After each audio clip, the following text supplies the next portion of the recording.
नमस्कार. दिव्याची अमावस्या, आषाढ महिन्यातला शेवटचा दिवस आणि सण उत्सव यांची रेलचेल असणाऱ्या श्रावणाचं आगमन.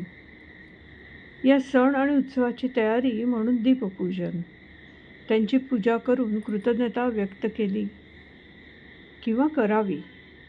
खरं तर एक छोटासा दिवा पण अंधारात खूप मोठा वाटा उचलतो आपल्याला मार्ग दाखवण्याचा.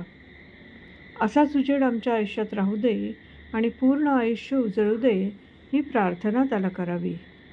तुझ्या प्रकाशाने सर्व अंधार दूर होतो, यासाठी आम्ही तुझे ऋणी आहोत, म्हणून त्याला प्रार्थना करावी.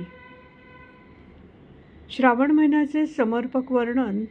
खरं तर 12 महिन्यांमध्ये चातुर्मासाचे महत्त्व सांगणारा मानकरी महिना म्हणजे श्रावण. समस्त सृष्टीला आपल्या जादुई स्पर्शानं हिरवी शाल पांघरून साऱ्या आसमंतात चैतन्य निर्माण करणारा असा श्रावण. श्रावण येतो तोच उत्सवांची मेजवानी घेऊन, सणांचा राजाच म्हणायला हवं तर.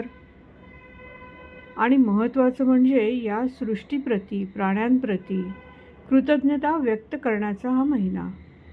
भारतीय संस्कृती प्राण्यांवर प्रेम करणारी आहे. या महिन्यात शेतीची कामे साधू असतात.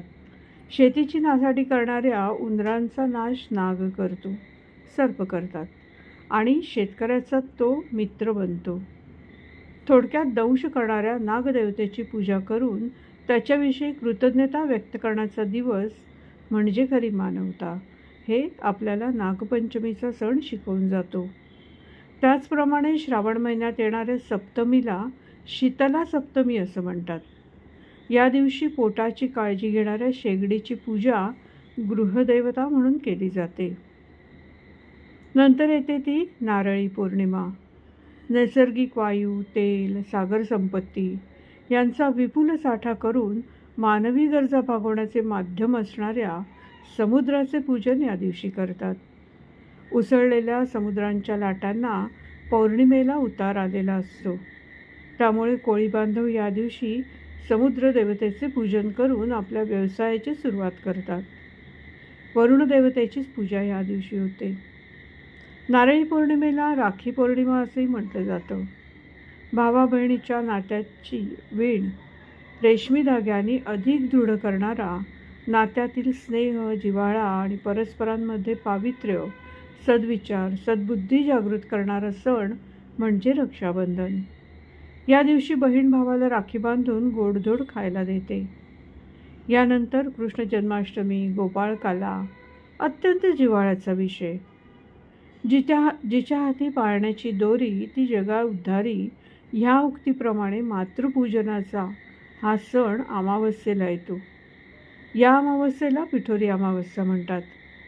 या दिवशी कृष्णाने कंसाचा वध करून माता देवकी आणि वसुदेव यांच्या हातापायातील बेड्या तोडून देवकी मातेला घट्ट मिठी मारली, तो हा दिवस. श्रावण अमावस्या, पिठोरी अमावस्या. श्रावण महिन्यातील कृष्ण पक्ष अमावस्येला हरियाली अमावस्या किंवा पिठोरी अमावस्या असं म्हणतात. या दिवसाला पर्यावरणीय महत्त्व आहे. या दिवशी जर झाडं लावली तर ती जोमाने वाढतात अशी समजूत आहे. त्यामुळे शेतकऱ्यांसाठी या दिवसाचे महत्त्व खूप आहे. या दिवशी अनेक जण वृक्षारोपणही करतात.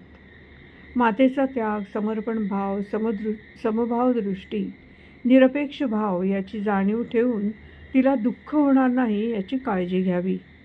भारतीय संस्कृती ही कृषीप्रधान आहे. शेती हा इथला मुख्य व्यवसाय आहे. ज्याच्या कष्टावर शेत पिकतं अशा देवतेची पूजा म्हणजे बैलाच्या रूपात श्रावण अमावस्येला करून त्यांना विश्रांती देऊन त्यांच्याविषयी कृतज्ञता व्यक्त करून त्यांची पूजा केली जाते. याशिवाय दर शुक्रवारी संध्याकाळी दूध फुटाण्याचा नैवेद्य दाखवून सवाष्णींना हळदी कुंकवाला बोलावलं जातं. ही पूजा मुलांच्या आरोग्यासाठी, सुखरूपतेसाठी आणि दीर्घायुष्यासाठी केली जाते. ती कोणती तर जरा जिवंतिका मातेची. पूर्ण श्रावण महिन्यात प्रत्येक दिवस हा विशेष आहे. सोमवारी शिवामूठ, मंगळागौर, बुध बृहस्पती पूजन, प्रत्येक दिवसाला इथे काही ना काहीतरी महत्त्व आहे. असा महत्त्व असणारा, प्रत्येक दिवसाचं महत्त्व असणारा, नवचैतन्य निर्माण करणारा असा हा श्रावण आपल्या सगळ्यांच्या आयुष्यात नवचैतन्य निर्माण करो, ही ईश्वरचरणी प्रार्थना. आणि आपल्याला श्रावण महिन्याच्या खूप खूप साऱ्या शुभेच्छा.